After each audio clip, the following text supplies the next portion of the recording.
Hey guys, Corbin from Circa 2020. I'm here to tell you about the cheapest AR that you can build. So, I had a buddy who wanted a cheap AR built. He ordered a pretty Gucci rifle, and it's been taking a long time to come in. We had done some deals before, and there was a couple $100 that needed settled up my way. He wanted a rifle built, so he said, what's the cheapest AR you can build me? Just basic bare bones AR to get me a gun in my hands right now, and we can kind of settle up our deal. I said, I'd probably do it for, let's say, $600 total. And I actually have less than that in it, but some of it's my money, so we don't really care. The deal doesn't matter. My point is this: you can build this rifle for about $500, maybe $550. I had some of these parts left over that I used for this build, but I'm gonna give you a rundown of real quick how I did it. American Tactical stripped lower, $60 my FFL.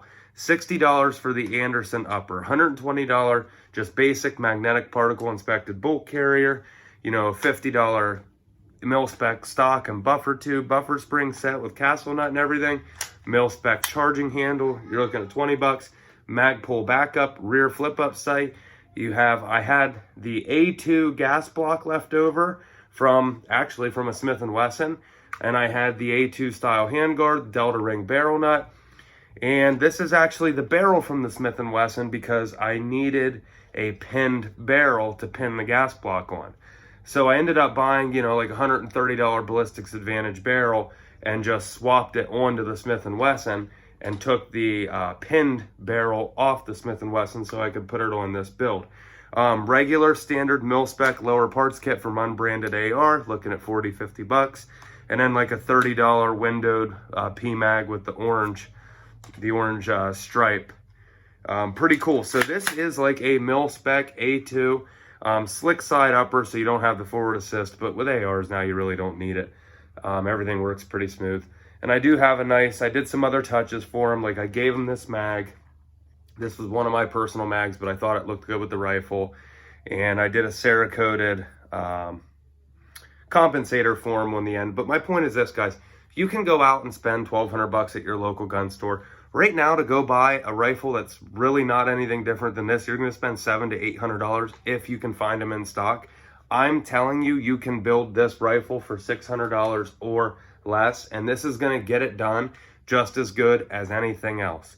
It is what it is. Some people don't like Anderson uppers. I didn't have a problem with the last two that I used. Normally, I use CBC, but for price point, for cheaper builds, I will use the Anderson slick side uppers.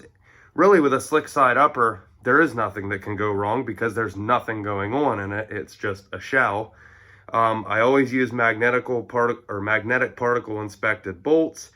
I always use American Tactical lowers, no matter what. There might be cheaper ones out there, but I like using the American Tactical lowers. I've never really had a problem with them. And then I did put an American Tactical, an ATI stock kit, buffer kit on it. Regular Mil-spec, standard Mil-spec stock that you get with any Mil-spec rifle. And like I said, I did a Cerakoted compensator and I gave him the P-mag. But you don't have to go out and spend thousands of dollars, guys. This is proof that those cheap parts that some people tell you not to buy, or some people say they'd never build a rifle with, this is proof that you can build a pretty nice one with it. So for the $600 or less, I'm just going to say the $500 AR, this is Corbin from Circa 2020. We'll see ya.